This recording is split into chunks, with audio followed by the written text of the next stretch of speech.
Hey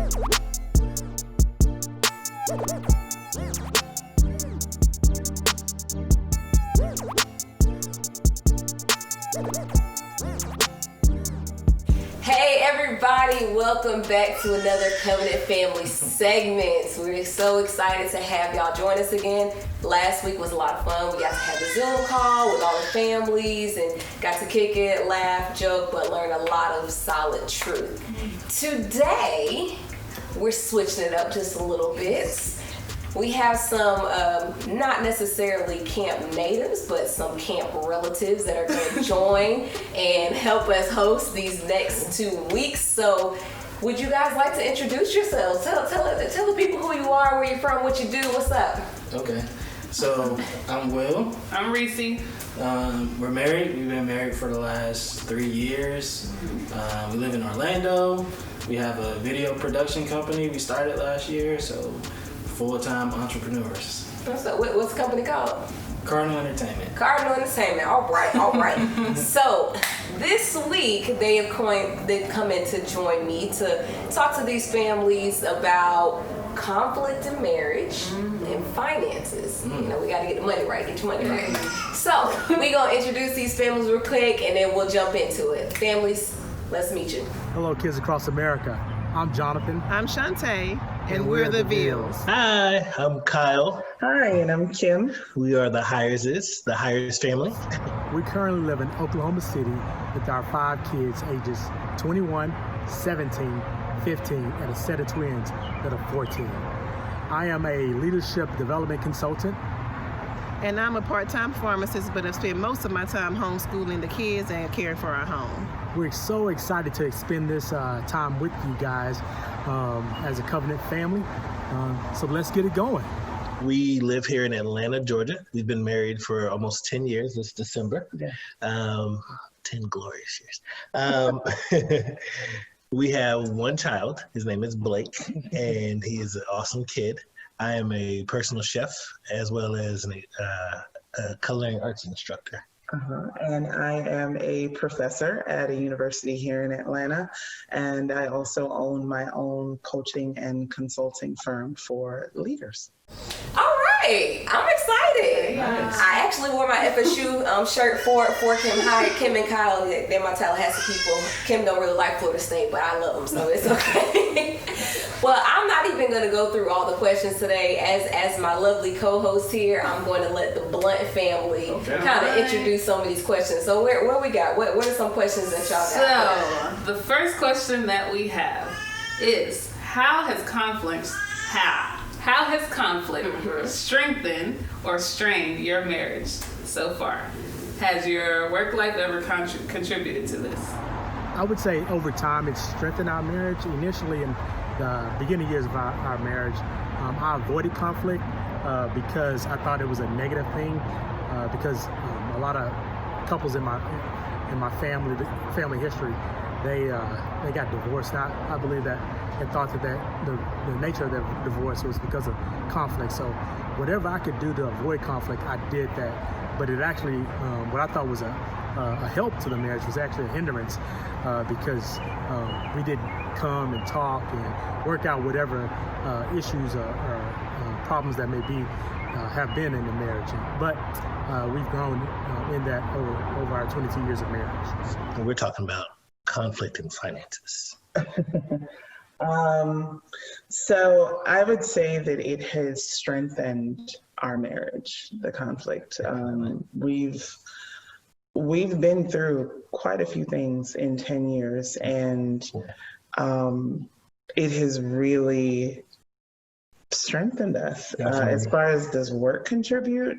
Mine does. Being a professor, being on tenure track, I experienced severe burnout, and it impacted my health, which ultimately affected our marriage. And finances were an issue because student loan debt, a PhD is not cheap. Yeah. So what would you say? Definitely. It was definitely trial by fire.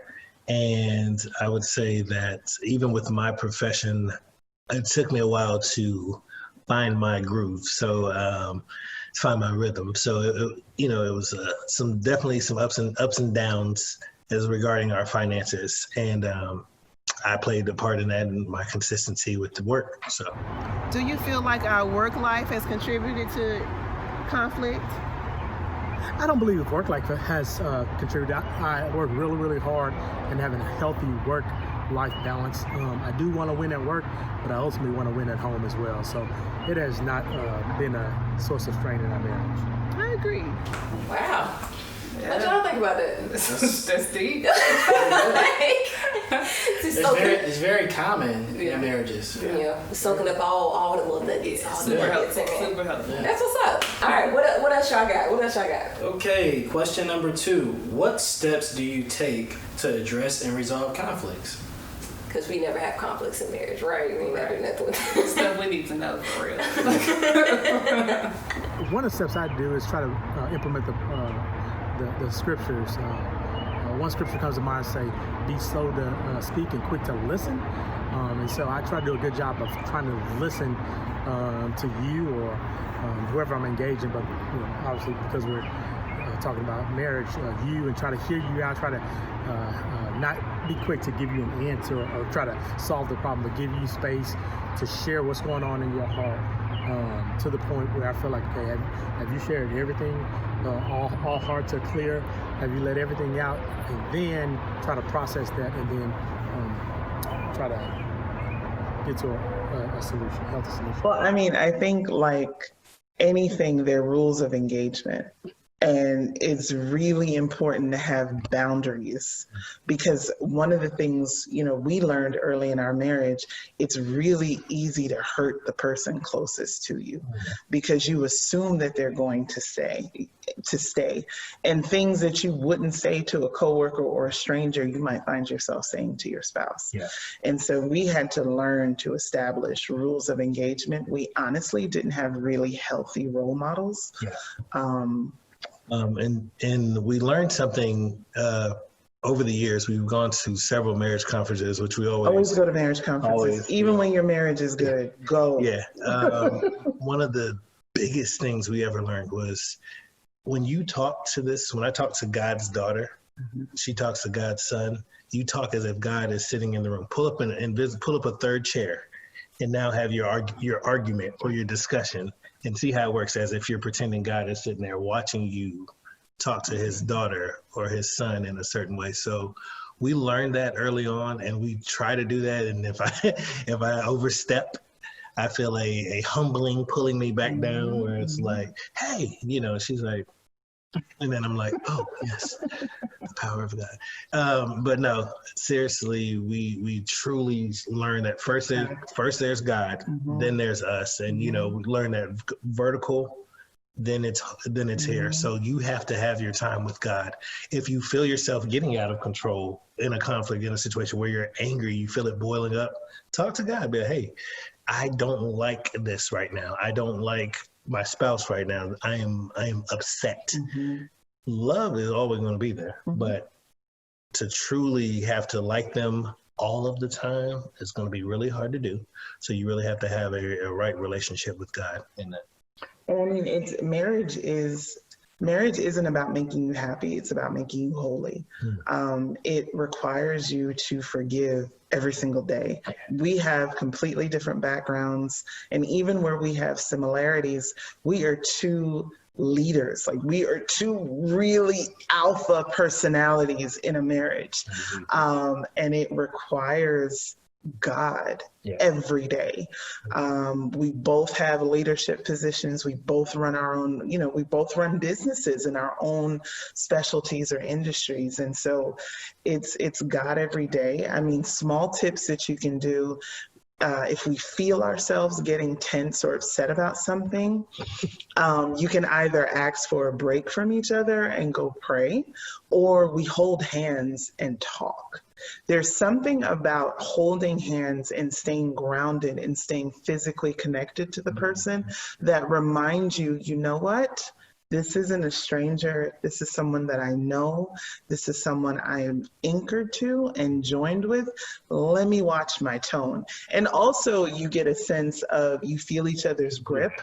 So you can tell when something's really triggering to someone. So that's one tip that we did. It's a lot harder to yell when you're sitting next to each other versus when you're standing across a room with each other. We don't go to bed angry. No. That's something we don't let the sun set on our anger. 10 years, maybe on one hand, I can say maybe thrice, 3 or 4 times, maybe max. Otherwise, she will keep me up. We will talk about it until we resolve something. Because I'm the morbid one. I'm like, what happens if you die in your sleep? What about yourself? I would say the first step is to go to the Lord and see what He says about it, and then go to you and do those things that you did say. But the important thing is to go to the Lord first, kind of search our hearts and see what He has to say, and then approach it with the goal of having a resolution and not necessarily coming to get our own way. Yeah, I think one of the issues, sometimes I can say, when I may be lacking in maturity in an area or maybe a season in my life, and when conflict arises, I may take the position of, I want to win. I'm not going to lose this argument, this battle, or this conflict, but that doesn't help the situation. It only hurts the situation. So, it's, with time and experience, I've learned that, like you said, implementing Matthew 7, taking the beam out of my eye before I try to take the speck out of your eye. That don't even seem hard. Yeah, No. that's definitely helpful. Why we ain't doing that? We could probably use some of them too. Yeah. Just saying. I mean, I ain't married, but I'm getting mental notes right now. I'm gonna put it in my notepad. Sean, don't just we gonna talk about it later. We gonna just put it in. I'm gonna let y'all go ahead. I'm just making notes and stuff. All right. I got another question. So, are conflicts a sign of something negative within a marriage? Really need to know that. Not necessarily. I'm a true believer in being tested, and you have to be tested to move on to the next level.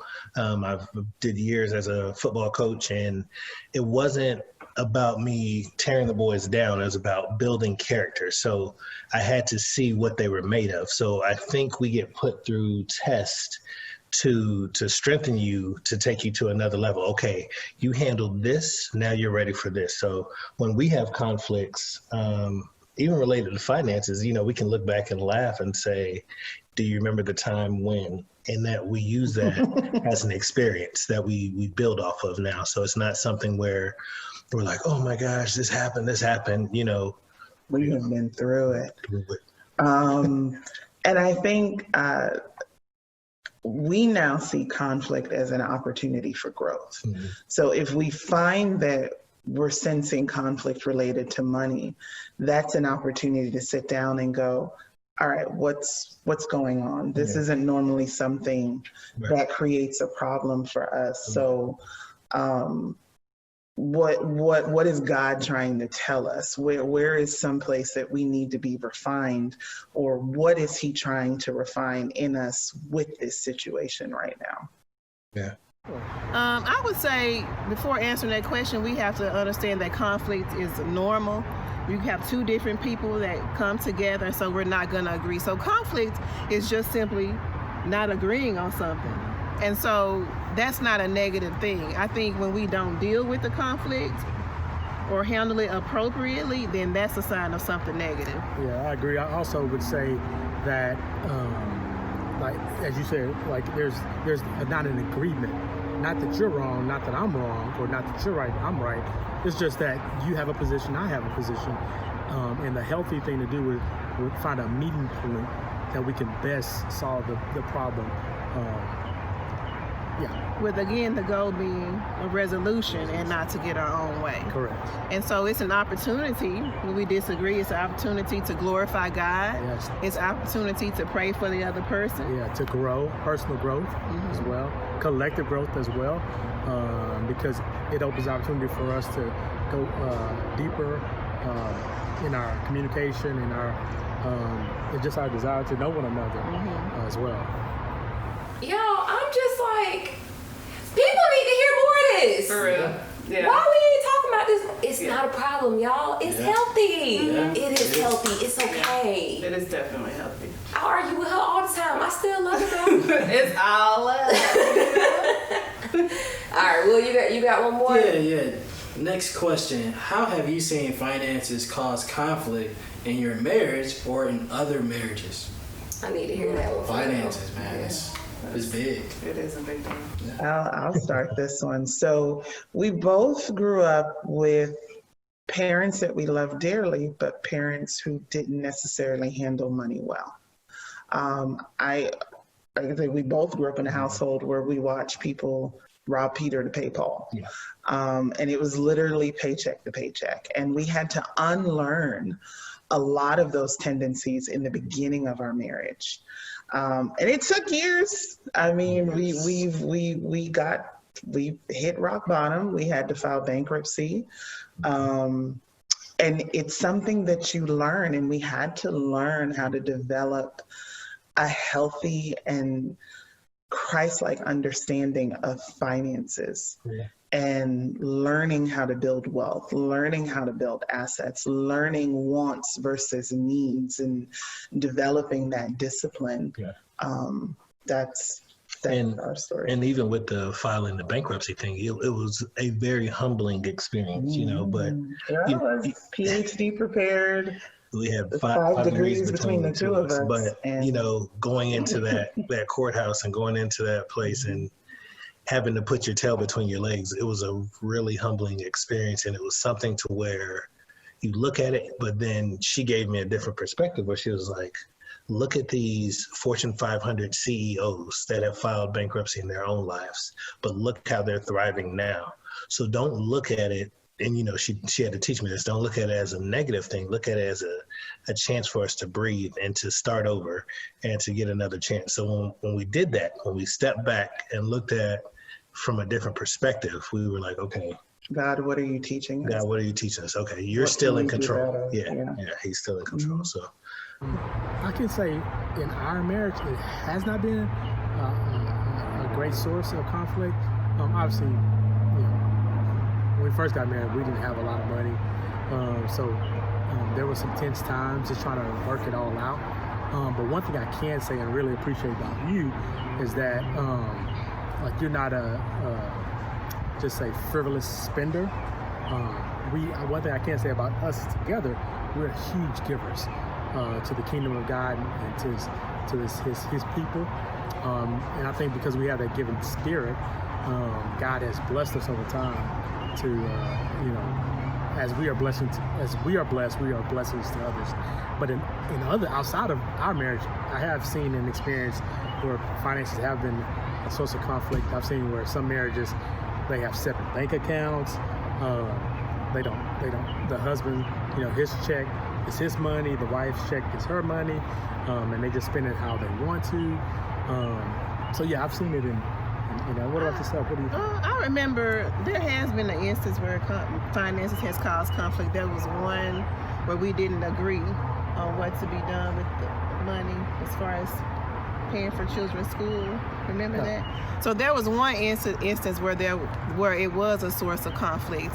And the conflict did go on for a while, and I think it did affect our marriage. And then at some point, I think it was more me in disagreement and allowed it to affect our marriage and other areas where it kind of led to bitterness or anger.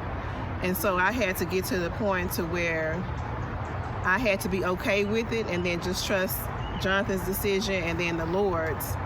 But it took me a while to get to that point.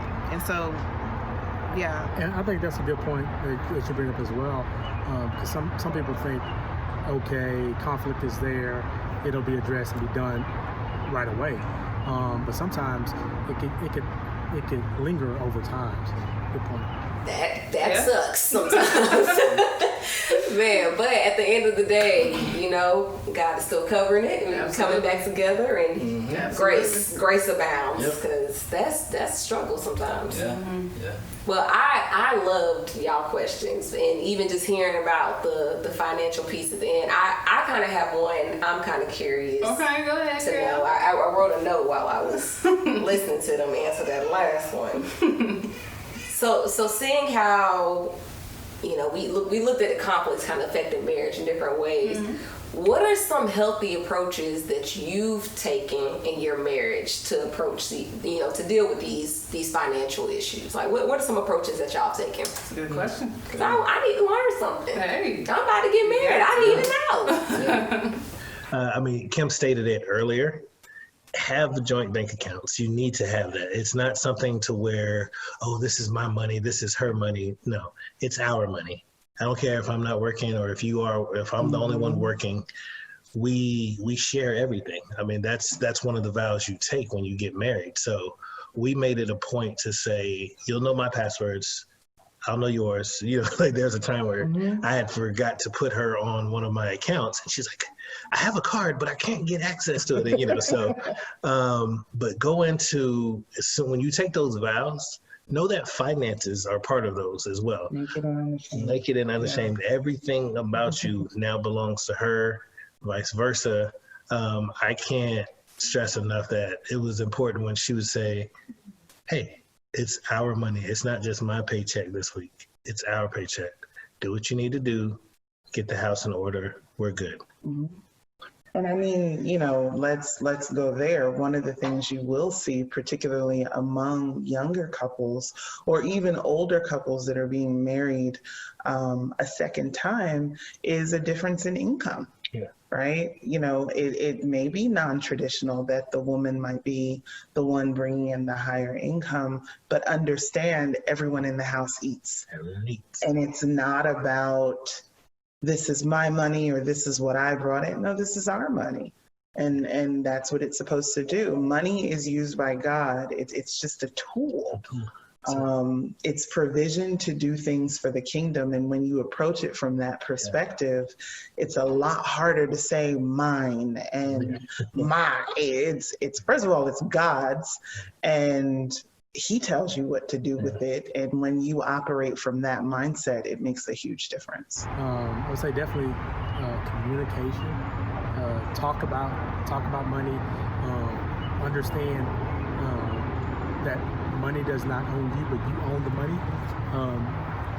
And because you're married, you share that responsibility together. Like the scripture says in Genesis, the two have now become one. So it's not, you know, when I go to work and I get paid, that's my money. You go to work, you get paid, that's your money. No, when I go to work, it's our money.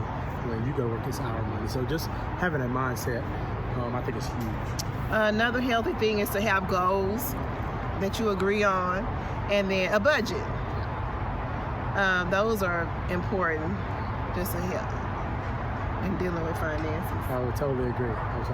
Okay. And in closing on that same note, truly trusting God with your finances is the one thing. To tithe is important. We've had our seasons where, you know, one of us didn't want to tithe because we felt like God was abandoning us during that time in our lives, and the other one had to pull us back in, you know, and say, hey, God's never failed us. He's never left us. So make sure you tithe. He's only asking for 10%. So, you know, that's the other perspective. So I was like, okay, even though if I'm only making, you know, $80 from an event, I'm going to give my $8 and we're going to keep it going. And God shows up and He shows out so many times, time after time. So we're grateful that we had this time with you guys. We hope it's been beneficial. I know it's been beneficial to us just to even just begin to talk about this, you know, and revisit, you know, our marriage and the ups and downs that we've experienced. So thank you, KA, once again for the opportunity to share. We have loved the times we've shared in the past, and we're grateful once again to share again. Be blessed, guys. We love you. Yes, it was truly a pleasure doing this. Hopefully we were able to share some nuggets with you guys. But thank you for this opportunity, and we look forward to feedback or hearing the rest of it. Take care. Thank you. For real. That's what I needed. I needed that. All the notes. All of the notes. Y'all just a blessing to my little life. Well, hey, y'all. This has been great. I I am super grateful for y'all, for all these nuggets, learning how to deal with these issues, because we all know that marriage is not all these butterflies and roses all the time. You're going to have some issues. Yep. Sometimes I don't like you. Sometimes you make me mad and your money is tight, but it's okay. Like that. It's It's okay. like We gonna make it. We gonna make it through. Right. But do y'all got any final comments or questions y'all want to say to the people before This we has go? been dope. Yeah. I'm really glad we were able to be a part. Thank you for having us. Yeah, Of thank course. you. Definitely enjoyed hearing all the responses. Y'all have some really, really great nuggets, things that we can apply to our marriage. Yeah. I mean, friends, we can show this to friends and get some little nuggets there for them. So And some barbecue we sauce. appreciate it for Yes. sure. All right, y'all. Well, until next week, we got some pizza in there we was gonna go get. So I'm gonna go get this pizza because I like pizzas. Bye, y'all. Can I get a KAA? You know. Bye. Right.